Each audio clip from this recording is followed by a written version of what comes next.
कहानी की शुरुआत सम्राट अशोक के कलिंग युद्ध से होती है। इस युद्ध में लाखों लोगों का रक्त बहा, जिसका अशोक को बहुत गहरा पश्चाताप हुआ।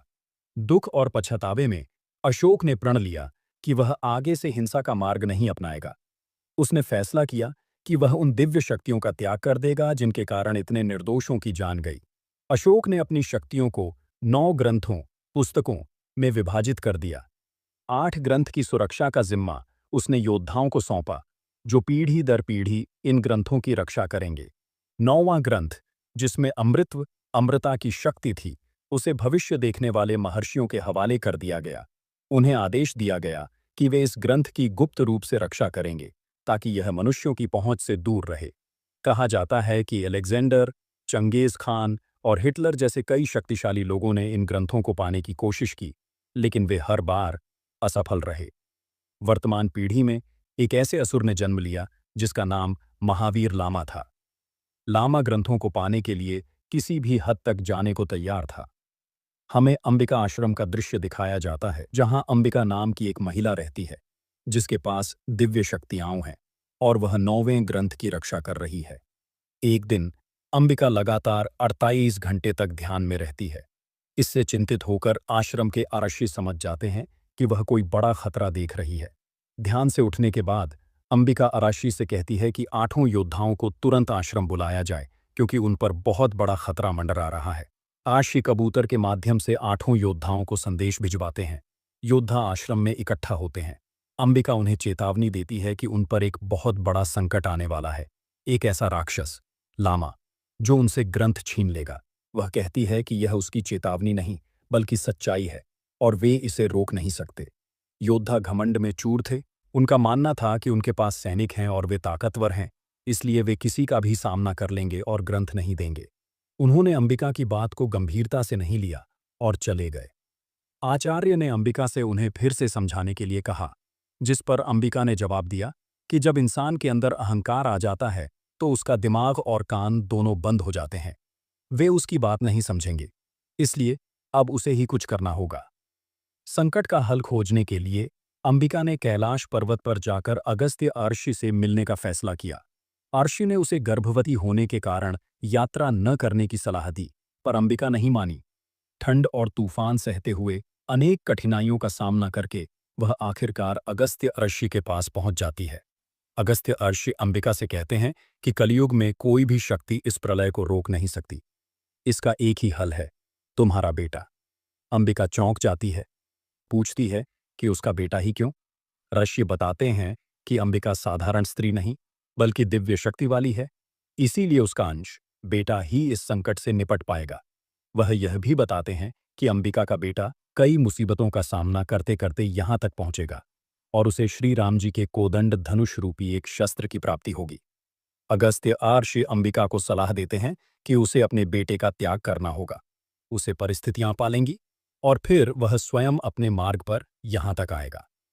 अंबिका अगस्त्य अर्षि की बात मानकर अपने बेटे को वाराणसी के घाट पर छोड़कर चली जाती है और 9वें ग्रंथ को एक गुफा के अंदर छिपा देती है। कहानी 24 साल आगे बढ़ती है। अंबिका आश्रम में विभा नाम की एक लड़की ध्यान कर रही है। आचार्य उसे बुलाकर बताते हैं कि अंबिका की 24 साल पुरानी भविष्यवाणी सच हो रही है। महावीर लामा नामक दुष्ट तांत्रिक ने अपनी शक्ति से 6 ग्रंथ हथिया लिए हैं। आचार्य कहते हैं कि लामा का मकसद 9वें ग्रंथ को पाना है, ताकि वह अमर हो सके। लेकिन अमर होने के लिए सभी ग्रंथों का एक साथ होना जरूरी है। विभा पूछती है कि क्या उस तांत्रिक को कोई रोक नहीं सकता? आचार्य बताते हैं कि उसे कोई आम इंसान नहीं रोक सकता, लेकिन अंबिका ने 24 साल पहले ही इसका हल निकाल लिया था। आचार्य विभा को आदेश देते हैं कि वह अंबिका के बेटे को ढूंढे और उसे सारी सच्चाई बताए, क्योंकि केवल वही लामा को रोक सकता है।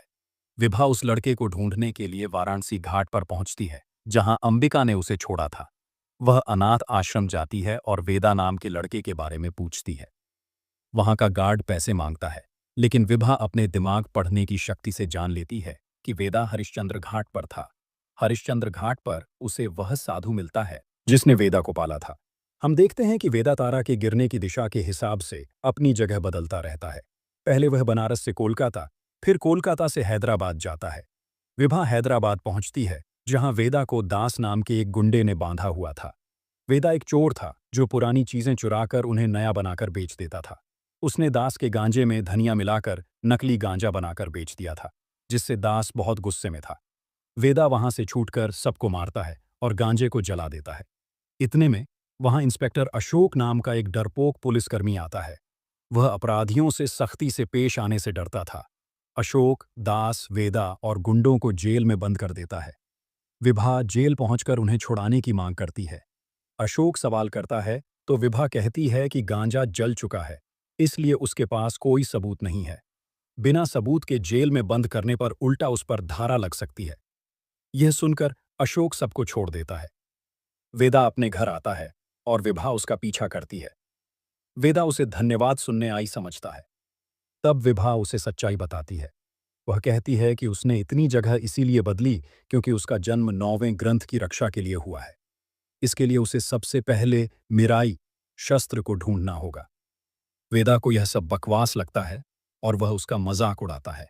विभा उसे एक लोहे से मारती है, जिसे वेदा पकड़ लेता है।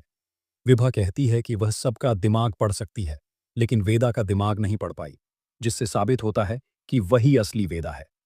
विभा उसके दोस्त का दिमाग पढ़कर बताती है कि वह उसे कल रात से गाली दे रहा है। उसका दोस्त घबरा जाता है और वेदा को यकीन हो जाता है। विभा कबूतर के जरिए आचार्य को खबर भेजती है कि वेदा मिल गया है। कहानी जापान पहुंचती है, जहां 7वां ग्रंथ था। वहां एक आकुजा नाम का प्रोफेसर, जो ग्रंथों पर रिसर्च कर रहा था, योद्धा से ग्रंथ मांगता है। योद्धा मना कर देता है। लामा अपनी जादुई तलवार के साथ आता है और योद्धा के रक्षकों को बेरहमी से मारकर 7वां ग्रंथ भी हासिल कर लेता है। लामा कहता है कि 7वें ग्रंथ को हासिल करने में 24 साल लग गए और अब बाकी के 2 ग्रंथ 2 हफ्तों में हासिल करने होंगे। इधर वेदा कबाड़ को जुगाड़ बनाकर बेचकर पैसे कमाता है। वह उनमें से कुछ पैसे एक बुजुर्ग को दे देता है। तभी विभा आती है और दास के गुंडे उन पर हमला कर देते हैं। वेदा और विभा भागते हैं। छिपते समय वेदा को विभा के साथ एक कनेक्शन महसूस होता है। अगले दिन वेदा विभा से मिलने होटल जाता है। विभा बताती है कि 7वां ग्रंथ भी उनके हाथ से निकल गया है और उन्हें किसी भी हाल में ग्रंथ बचाना होगा। लेकिन वेदा उसे प्रपोज कर देता है। विभा मना कर देती है। विभा उससे पूछती है कि उसे उसका नाम किसने दिया। यह सुनकर वेदा सदमे में आ जाता है। विभा तब उसे उसकी मां अंबिका के बारे में बताती है, जिसकी हजारों लोग आराधना करते हैं और जिसके पास भविष्य देखने की शक्ति है। वेदा गुस्से में कहता है कि वह वाराणसी घाट पर पला है। वहां कोई मां नहीं आई। वह अपनी मर्जी से हर जगह गया है। लामा अपने प्रोफेसर से कहता है कि उसने 7 ग्रंथ तो हासिल कर लिए, पर 9वां ग्रंथ पाने की कोशिश क्यों नहीं की। लामा बताता है कि अंबिका ने उसे श्राप दिया था कि अगर वह 9वें ग्रंथ को छुएगा तो भस्म हो जाएगा। इसलिए उसे छूने से पहले अंबिका के प्लान को समझना होगा। लामा ने इसी काम के लिए तिब्बत में अपनी एक जासूस यूका को भेजा था। यूका 10 साल की कठिन तपस्या के बाद अपने गुरु को मार देती है और अंबिका आश्रम का पता लगा लेती है। वेदा इस बात से परेशान था कि उसने विभा को बुरा भला कह दिया। विभा वापस आती है और उसे एक चुराई हुई कार दिखाती है। वह कहती है कि अगर उसने उस दिन कार नहीं चुराई होती तो ब्रेक फेल होने से 4 लोगों की जान चली जाती। इसी तरह अगर उसने गांजे में धनिया मिक्स नहीं किया होता तो वह पूरे कॉलेज में सप्लाई हो जाता। विभा समझाती है कि वेदा अनजाने में ही भलाई का काम कर रहा है। वेदा गुस्से में उसे बताता है कि वह क्या काम करता है।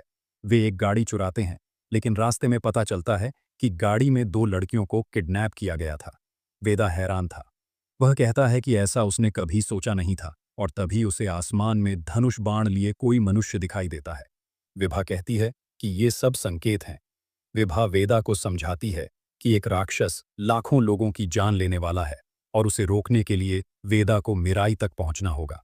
वेदा पूछता है कि रास्ता कैसे पता चलेगा। विभा कहती है कि वह उसकी यादों में बसा है और इसके लिए उसे मात्रिक मुद्रा करनी होगी। वेदा मुद्रा करता है और अपनी मां की बातों को याद करता है।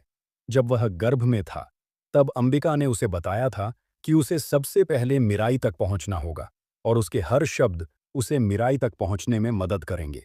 अंबिका ने कहा था कि वह उससे तंत्र वन में मिलेगी। इधर लामा प्रोफेसर की मदद से 8वें ग्रंथ का पता लगाता है, मोरक्को।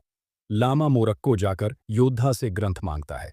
योद्धा अपनी एडवांस तकनीकी हथियारों, साउंड वेव और घमंड के कारण लामा को परेशान करता है, लेकिन लामा अपनी तांत्रिक शक्तियों का इस्तेमाल करके उसे मार देता है और 8वां ग्रंथ भी हासिल कर लेता है। अब सिर्फ 9वां ग्रंथ बचा था, जो अंबिका आश्रम में था। यूका आश्रम पहुंच जाती है। आचार्य उसे देखते ही समझ जाते हैं कि अब वे मरने वाले हैं। तभी कबूतर संदेश लाता है कि वेदा आने को तैयार है। आचार्य कहते हैं कि उन्हें सौंपा गया काम पूरा हो गया, अब वे खुशी खुशी मर सकते हैं। यूका आश्रम को जला देती है और कबूतर पर ट्रैकिंग डिवाइस लगाकर उसे छोड़ देती है। वेदा के पास एक गर्भवती महिला आती है, जिसे वह मुफ्त में लैपटॉप देने की बात करता है। उसका दोस्त सोचता है कि विभा ने वेदा पर काला जादू कर दिया है और उन्हें विभा को भगाना होगा। वह होटल जाकर विभा से मिलता है।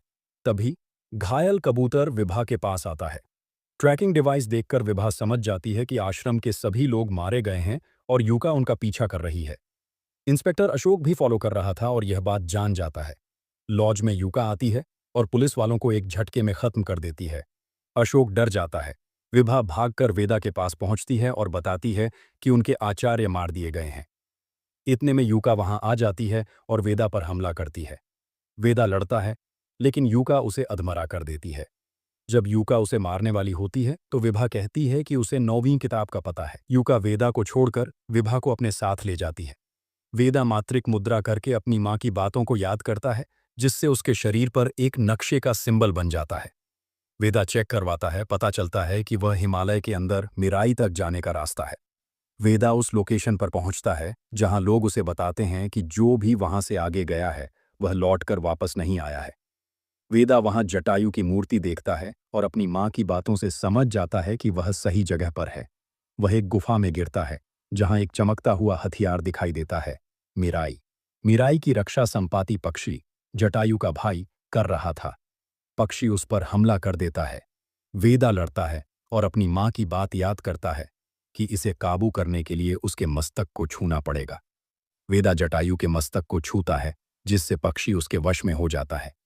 वेदा शस्त्र को निकाल लेता है। बाहर आने पर लोग उसे हाथ जोड़ते हैं। अशोक अपने सीनियर को सीसीटीवी फुटेज दिखाता है, जिसमें यूका ने 20 पुलिस वालों को मारा था। सीनियर उसे यूका को पकड़ने को कहता है। इधर लामा विभा को 9वें ग्रंथ के लिए टॉर्चर कर रहा था। वेदा मिराई को लेकर परेशान था कि यह कैसे काम करेगा। तभी एक पेड़ गिरता है, जिसे अगस्त्य आर्षि एक हाथ से रोक देते हैं। वेदा उनसे पूछता है।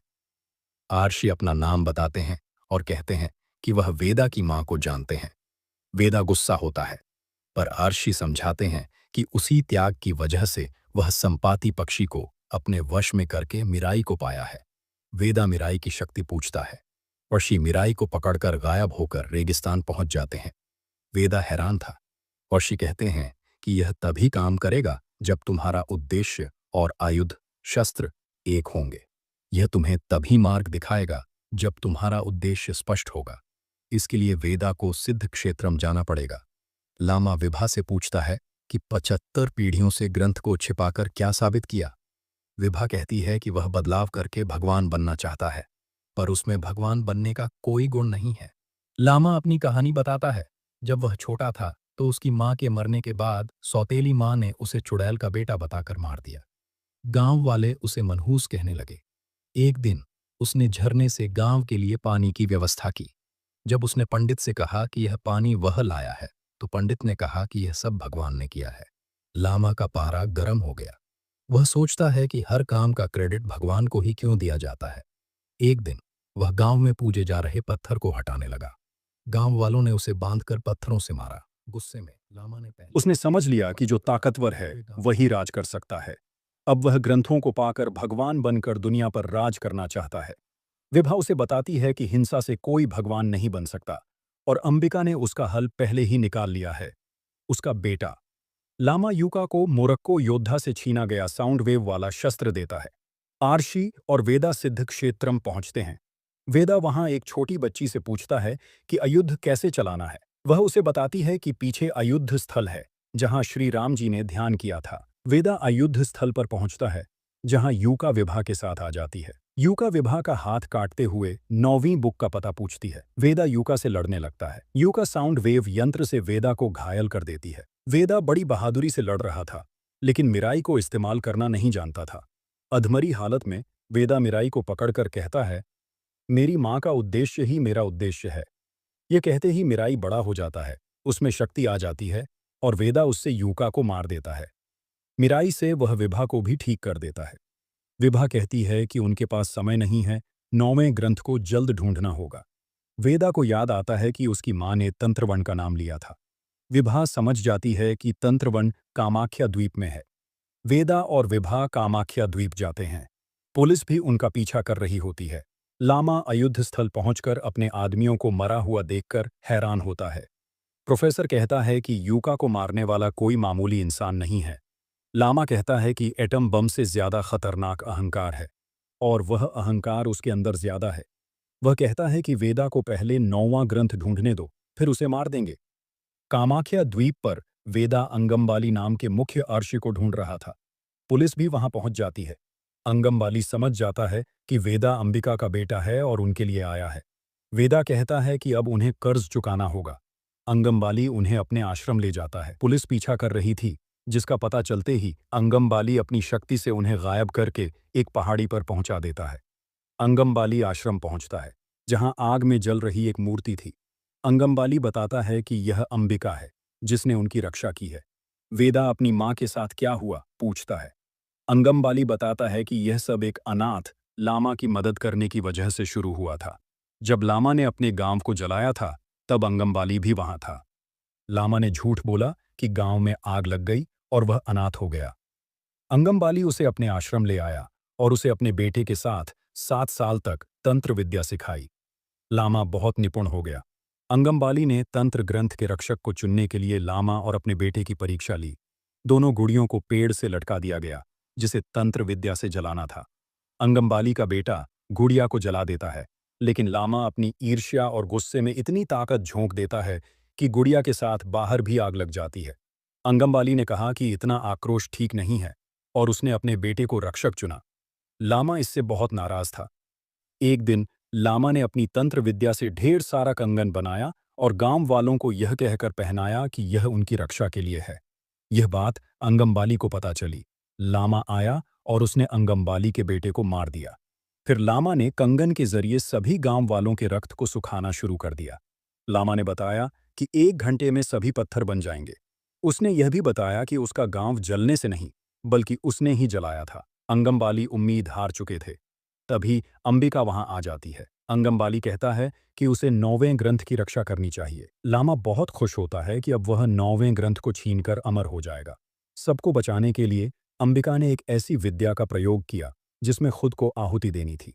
वह एक कंगन लेकर उसे अपने हाथ से चक्र बनाकर अपनी विद्या से खुद को जला देती है। उसका पूरा शरीर जलने लगता है और वह अपने त्याग से पूरे गांव वालों को बचा लेती है। लामा की शक्तियां उसके सामने काम नहीं कर रही थीं। लामा वहां से चला जाता है, यह कहकर कि वह वापस आएगा और सभी ग्रंथों को हासिल करके दुनिया पर राज करेगा। वेदा अपनी मां की मूर्ति के सामने कसम खाता है कि वह सारे ग्रंथों को लामा से छीनकर सुरक्षित रखेगा। अंगम्बाली बताता है कि 9वां ग्रंथ अंबिका ने कहाँ रखा है, यह उसे भी नहीं पता। वेदा कहता है कि यह काम वह अकेले करेगा। वेदा तारे की दिशा के हिसाब से आगे बढ़ता है और एक गुफा में जाता है। वहां वह एक मूर्ति से कहता है, मैं तो अपनी मां की तरह सोच नहीं सकता, पर उसका उद्देश्य मेरा उद्देश्य है। यह कहते ही एक ट्रांसपेरेंट दीवार दिखाई देती है, जिसके पार 9वां ग्रंथ पड़ा था। वेदा उसे लेकर आश्रम आता है और अंगम्बाली को दे देता है। अंगम्बाली बताता है कि लामा एक बार फिर से कंगन बनाकर कुंभ मेले में आए लोगों को पहना दिया है। लामा 9वें ग्रंथ के लिए आश्रम की तरफ बढ़ रहा था। वेदा कामाख्या स्टेशन पर था। पुलिस वाले उसे पकड़कर ट्रेन में ले जा रहे थे। अशोक को महसूस होता है कि कुछ गड़बड़ होने वाला है। लामा रेलवे ट्रैक पर था। उसने कुंभ में आए सभी लोगों को कंगन की मदद से पत्थर बना दिया था। वह 9वें ग्रंथ को हासिल करके लाखों लोगों की बलि देने वाला था। ट्रेन में गुंडे आ जाते हैं। ऑफिसर वेदा को खोल देता है और वह उनसे लड़ने लगता है। उसे पता चलता है कि ड्राइवर को मार दिया गया है और ट्रेन पलट सकती है। वेदा दौड़ते हुए इंजन के पास जाता है। अशोक उसे उसका शस्त्र देता है। लामा ने पुल को तोड़ दिया था, लेकिन वेदा जैसे तैसे ट्रेन को पुल के पास रोक देता है। वेदा और लामा लड़ते हैं। लामा वेदा का अस्त्र मिराई छीन लेता है, लेकिन उसे चला नहीं पाता। तभी वेदा नीचे गिर रहा होता है पर संपाती पक्षी आकर उसे बचा लेता है। लामा विभा से 9वां ग्रंथ छीन लेता है और सभी 9 ग्रंथों को साथ रखकर अपनी विद्या का प्रयोग करता है। वह सभी ग्रंथों से शक्तियां लेकर पावरफुल बन जाता है और वेदा को बुरी तरह घायल कर देता है। वेदा अपनी मां का रास्ता चुनता है। लामा के तंत्र को तोड़ने के लिए खुद की आहुति देनी पड़ेगी। वेदा कंगन लेकर खुद को जलाने लगता है, लेकिन तभी बारिश होने लगती है और आग बुझ जाती है। तभी पता चलता है कि मीराई ही श्री राम जी का कोदंड धनुष था। वह धनुष में बदल जाता है। वेदा उस धनुष से एक वार करता है और लामा की कहानी समाप्त हो जाती है। लामा भस्म हो जाता है और कुंभ मेले में जितने भी लोग थे सभी ठीक हो जाते हैं। इस तरह वेदा ने सभी ग्रंथों को लामा से छीनकर सुरक्षित स्थान पर पहुंचा दिया। इस कहानी की शुरुआत आज से कई हजार साल पहले होती है। इस प्राचीन इतिहास में हमें पता चलता है कि ईश्वर ने अपनी इच्छा से पंजुरली देव और गुलिका देव को धरती पर भेजा था। जब ये दोनों देव जंगल में